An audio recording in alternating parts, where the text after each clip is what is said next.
আশ্বিনের মাঝামাঝি উঠিল বাজনা বাজি, পূজার সময় এলো কাছে।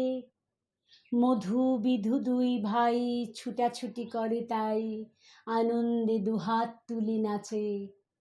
পিতা বসি ছিল দ্বারে, দুজনে শুধালো তারে, কি পোশাক আনিয়াছ কিনে?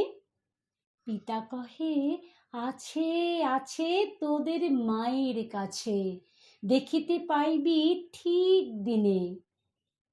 সবুর সহেনার জননীরে বারবার কহে, মাগো ধরি তোর পায়ে, বাবা আমাদের তরে কি কিনে এনেছে ঘরে, একবার দে না মা দেখায়ে।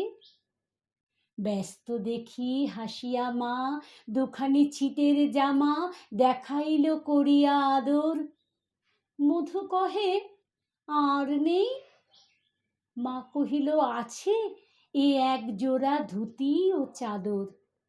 রাগিয়া আগুন ছেলে কাপড় ধুলায় ফেলে কাঁদিয়া কহিল, চাহি না মা, রায়বাবুদের গুপি পেয়েছে জরির টুপি, ফুল কাটা সাটিনের জামা।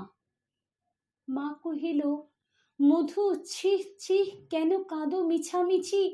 গরিব যে তোমাদের বাপ, এবার হয়নি ধান, কত গেছে লোকসান, পেয়েছেন কত দুঃখ তাপ।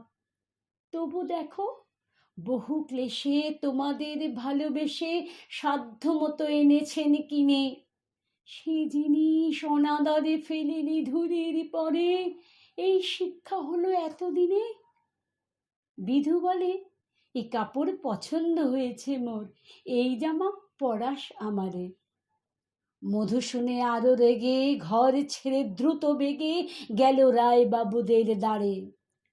সেথা মেলা লোক জড়ো, রায়বাবু ব্যস্ত বড়, দালান সাজাতে গেছে রাত।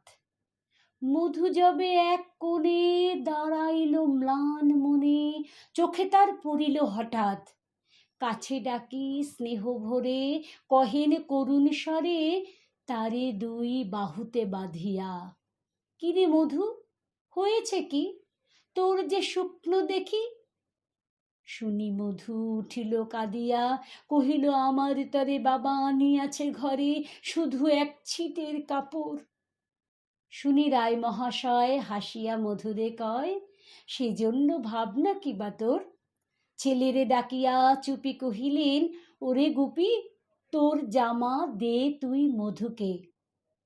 গুপির সে জামা পেয়ে মধু ঘরে যায় ধেয়ে, হাসিয়ার নাহি ধরে মুখে। বুক ফুলাইয়া চলে, সবারে ডাকিয়া বলে, দেখো কাকা, দেখো চেয়ে মামা, ওই আমাদের বিধু ছিট পড়িয়াছে শুধু, মোর গায়ে সাটিনের জামা। মা শুনি কহে নাসি, লাজে অশ্রু জলে ভাসি, কপালে করিয়া করাঘাত। হই দুঃখী হই দিন, কাহারও রাখি না ঋণ, কারো কাছে পাতি নাই হাত। তুমি আমাদেরই ছেলে, ভিক্ষা লয়ে অবহেলে অহংকার করো ধেয়ে ধেয়ে। ছেঁড়া ধুতি আপনার, ঢের বেশি দামি তার ভিক্ষা করা সাটিনের চেয়ে। আয় বিধু, আয় বুকে, চুমু খাই চাঁদ মুখে, তোর সাজ সবচেয়ে ভালো। দরিদ্র ছেলের দেহে, দরিদ্র বাপের স্নেহে, ছিটের জামাটি করে আলো। নমস্কার।